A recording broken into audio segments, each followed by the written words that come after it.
Ever since the end of Dressrosa, people have been saying Law's story is more or less over. That combined with the fact that he literally has an ability that will kill him if he uses it have led to a lot of speculation about his potential death. So that's what we're talking about in this video, Law's devil fruit powers, specifically the immortality surgery, and whether or not that could lead to his death in Wano and later in the story. So as you know, Law has the Ope Ope no Mi, the Operation fruit, one of the most broken devil fruits in all of One Piece. Ironically, you could kind of call it the Ope Ope fruit because that's how busted it is. It's essentially taking everything doctors can do, applying anime logic to it, and then turning it into a superpower. But what makes this devil fruit especially broken and why it's referred to as the ultimate devil fruit is the immortality surgery. We found out about this ability during this really quick interaction between Law and Doflamingo back in Dressrosa, and honestly we don't know much about this power at all. Even like the translation of it is kind of up in the air. Like we're talking official translation here. In the Viz manga it's referred to as the immortality operation,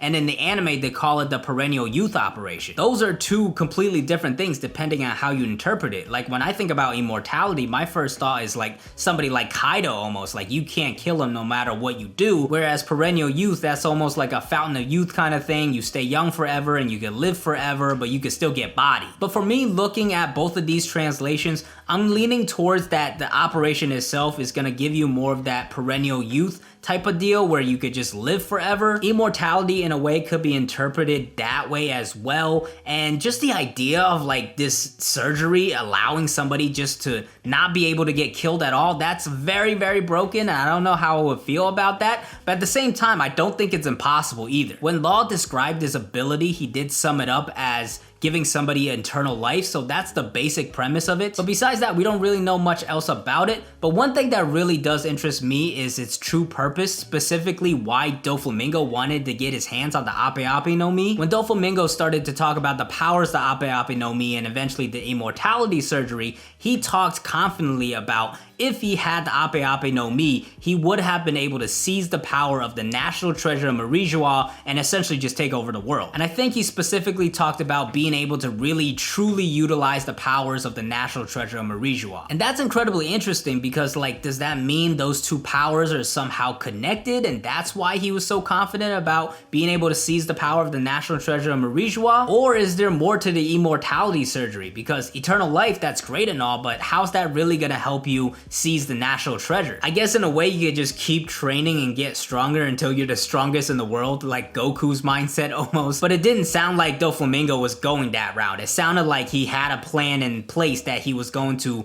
act on very, very soon. And to be honest with you, I don't really have a good guess at all at what the national treasure of Marijois is, so I can't really speculate too much on that. But what Doflamingo said definitely makes me believe either those two powers are connected or there's more to the immortality surgery than what it seems on the surface. I mean, I guess Doflamingo could be wrong about the power and maybe he misread it or something, but this is one of the most well-informed people in all of One Piece. I think I'm gonna take his word on it. But yeah, that's all we really know about the immortality surgery, but the fact that it was introduced likely as a plot device, a lot of people believe that it's foreshadowing for Law's death. And it's not a blind guess either of people just saying, oh, Law has to die here because he has a power that will kill him. It also ties into Law's character arc and how his story overall has kind of wrapped up. If you think about it, from Punk Hazard to Dressrosa, that was almost like Law's arc. You know, we kind of followed his plan the whole time, following this revenge plan that he had for Doflamingo, and then once we got to Dressrosa, his whole backstory got fleshed out, how he hated the world, but then eventually Corazon saved him, but died in the process, and now 13 years later, he's kind of carrying out this revenge plan that he's had this whole time. And at the end of Dressrosa, Doflamingo gets defeated by Luffy, so Law's goal has been accomplished. So I definitely see what a lot of people are talking about, like, hey, Law's story is kind of wrapped up, he got what he wanted, and it was continuously implied that Law's whole plan for the past 13 years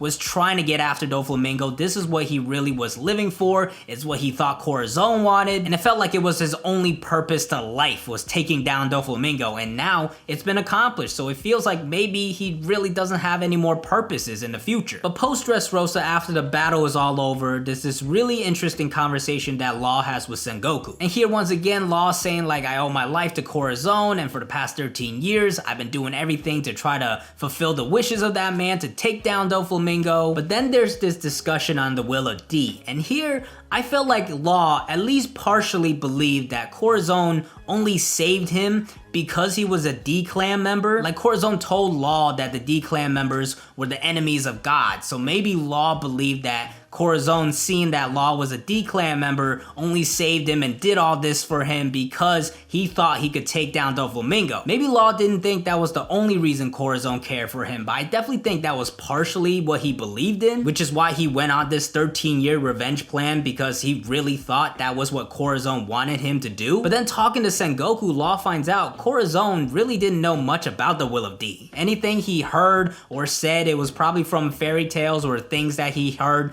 nearby while he was in Marijois. And the conversation between these two kind of ends off with Sengoku saying, "You got it all wrong. Corazon didn't save you and love you because you were a D-Clan member and he wanted you to take down Doflamingo. He did it because he simply loved you." And to end their conversation, Sengoku says, "You can live freely. That's what Corazon probably wants for you." So to me, that interaction is really important for Law's character arc, because I think there is a future for him now. Like, he finally realized Corazon loved me. I can just live now. I don't have to be tied to this revenge plan of trying to kill Doflamingo, because first off, we already defeated him. Second of all, that's not what Corazon wanted from me in the first place. He just loved me and he wanted me to go out and experience the world and make friends and love the world again. Especially think about Law's backstory and how much he suffered as a kid, and eventually he just grew so much hatred within him because everybody was discriminating against him and he saw his family murdered and everything. And when he showed up to Doflamingo, he was essentially like, "I want to see the world burn, I want to kill everybody." But then of course Corazon saved him. So now him reaching this point of like, oh, I don't have to be caught up in a revenge plan or anything like that. Corazon loved me. I could just go out and live the world and live my life. I got my friends here with Beppo, Sachi, and Penguin. Like, I have my own crew. I could just go and explore and be free and live freely. I think that ties in nicely with the theme of One Piece as well, in freedom and living your life freely. Now, some people have made the connection of Law didn't really have a purpose to live before, and now he's kind of found that, and that actually makes him more susceptible to death because it's what happened to Ace. So Ace, his big question was always, should I have been born in the first place? And during Marineford, as he saw his family members risking their lives to save him, he got that question answered, which is why despite him dying, he died with a smile on his face. And Law, I feel like, would do a similar thing if he died right now, especially as a D-Clan member. I feel like he definitely is satisfied right now. So that is a good argument. Like, despite the fact of Law having a future, a happy ending where he just goes out and then lives freely and explores the world and all that, Oda could just decide to kill him as well because he's found his purpose. And like I said, I do think Law has a potential future in the story. I do think he has some ambitions of still going after the One Piece,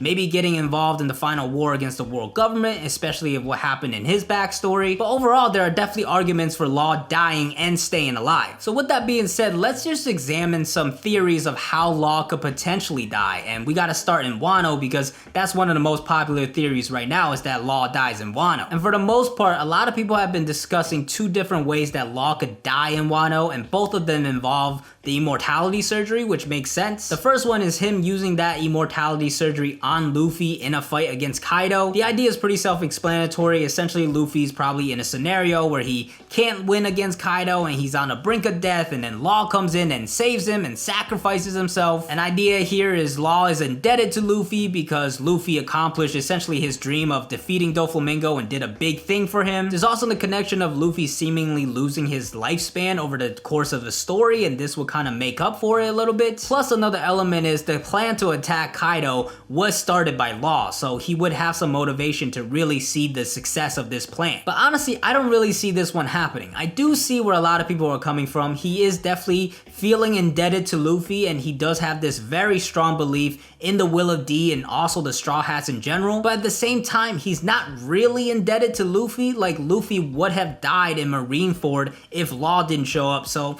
they're kind of even, to be honest. And looking at it from that perspective, it's almost a rinse and repeat of exactly what happened at Marineford, of Law saving Luffy, except he dies in the process this time. I would feel kind of disappointed that Luffy needs to get his life saved by Law once again and killing Law in the process, and that he needs this like crazy immortality surgery just to defeat one of the Yonko. I really want to see Luffy's growth and him being able to defeat Kaido with his own power. If Law has to sacrifice himself and save Luffy again, it would just kind of feel like Luffy failed failed and he had to get bailed out to be able to defeat the big bad. And on top of that, what the immortality surgery actually is going to be very important, because if Luffy becomes immortal of having eternal life, that feels very broken. I just don't like that idea at all. Some people have brought up the idea that the immortality surgery is actually just the ability to transfer your lifespan, but honestly that seems very underwhelming for a very strong power. Like, how much lifespan could Law actually have? Like, even if we're giving him a lot, say like 100 years,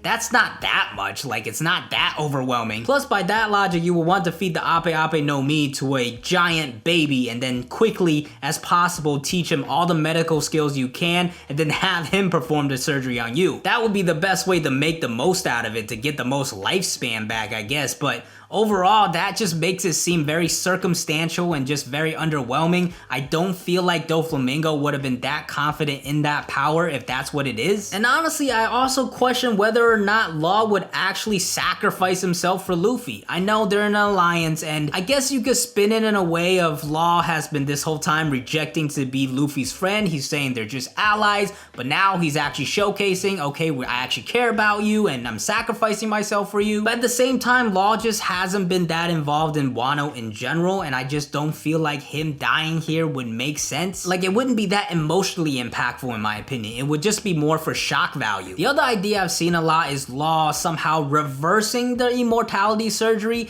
and taking away Kaido's immortality. That would kind of mean Kaido has something internally or something extra that's keeping him alive all the time. Then Law would kind of have to manipulate that to take it away. That one sounds kind of wild to me. It sounds more so like a crazy headcanon and doesn't really have anything backing it. He really just hasn't gotten enough shine for it to make sense to me. I think if he gets killed, it's just for shock. And Oda doesn't kill people just for shock value. It always has a deeper emotional impact. I do think Law's gonna have a bigger role in Wano. Like, he's definitely scheming some stuff right now. We haven't seen him in a while. Why did X Drake free him from the prison? There's gotta be some story there as well. So he's gonna have a bigger role. I just don't feel like his death is gonna be that emotionally impactful. One idea I had that I could potentially see happening is Law using the immortality surgery on Beppo if Beppo is on the brink of death. I think that hits a lot harder emotionally and will make a lot more sense. That way you could kind of showcase hopelessness, like Beppo is on the brink of death, like this is getting serious, and then Law actually ends up dying because of it, and I don't think Law would hesitate to do that. He would definitely sacrifice himself for Beppo. I think that makes a lot more sense than him sacrificing himself for Luffy,